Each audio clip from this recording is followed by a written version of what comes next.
Welcome to the Restricted Handling Daily Intel Brief. This is what's been going on in Iran and the Middle East in the past 24 hours. The U.S.-Iran negotiation track remains tense, with both sides sticking to hardline positions. Tehran continues to insist on an end to hostilities across all fronts: lifting of sanctions, release of frozen assets, reparations for war damage, and formal influence over the Strait of Hormuz. Washington maintains its demands focused on limiting uranium access, controlling key nuclear facilities, and partial access to frozen funds.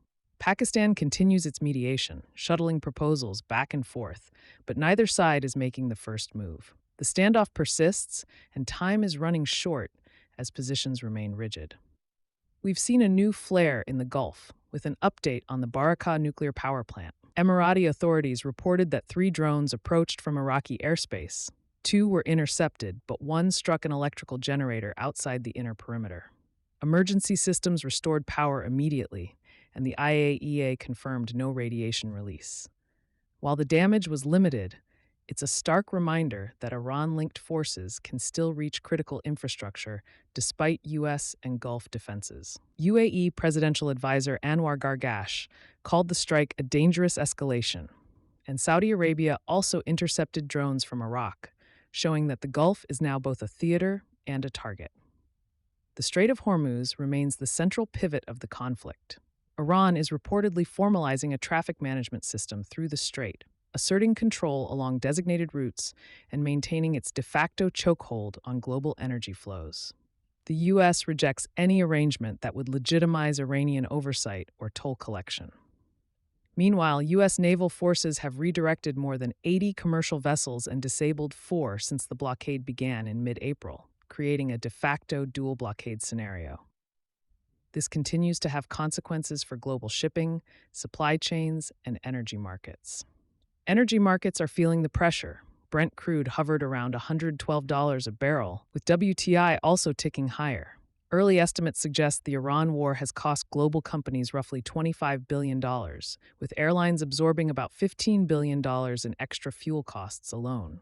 LNG production in Qatar's Ras Laffan facility was halted after Iranian strikes and maritime restrictions, reducing capacity by 17%. The IMF now projects Qatar's economy could shrink by nearly 8.6% this year before rebounding in 2027. Even small operational changes in Hormuz ripple through global markets, affecting supply chains, prices, and everyday availability of goods. Israel remains active on multiple fronts. Prime Minister Benjamin Netanyahu faces high-stakes elections this fall, and domestic issues like ultra-Orthodox exemptions from military service are gaining attention. Israeli strikes in southern Lebanon killed at least 6 people recently, including paramedics, as part of efforts to degrade Hezbollah infrastructure. In Gaza, Israeli forces reportedly targeted Hamas military chief Izz al-Din al-Haddad, who was involved in planning attacks during the October 7th escalation. These operations add nuance to the operational picture without changing the strategic stakes. Israeli intelligence and security services continue their methodical approach to tracking and targeting threats, emphasizing both precision and deterrence. Iran continues to use economic and maritime workarounds to project influence. Nobitex, Iran's largest crypto exchange, has reportedly processed at least $2.3 billion through Tron and BNB chains since 2023, including flows tied to sanctioned Iranian entities. Additionally, Iran recently seized the Huichuan, a Honduran-flagged support vessel owned by a Chinese company near Hormuz, signaling Tehran's willingness to assert limits even on partners. These maneuvers reinforce Iran's strategy of using economic tools alongside maritime control to maintain leverage in the Gulf. U.S. counterterrorism operations remain active outside the Gulf, highlighting that Washington's global focus is not limited to Iran. In Nigeria, U.S. forces killed roughly 20 Islamic State militants near Metele in a joint operation that also targeted the group's second-in-command. Nigeria is coordinating with hundreds of U.S. troops in the Lake Chad Basin, where UN estimates place between 8,000 and 12,000 Islamic State fighters. These operations underscore that while the Gulf dominates headlines, U.S. efforts in Africa are ongoing and strategically significant. Information operations are also a key element of the conflict.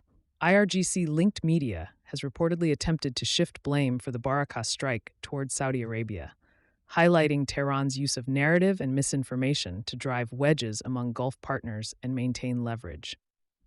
This continues to demonstrate how influence over perception can be as important as kinetic operations in modern warfare. Diplomacy remains fragile, energy choke points are contested, elections and domestic politics in Israel continue to intersect with military operations, and Iran maintains both capability and resolve. The Barakah drone strike and Iran's maritime maneuvers signal that even incremental developments can have outsized strategic effects. The picture remains complex.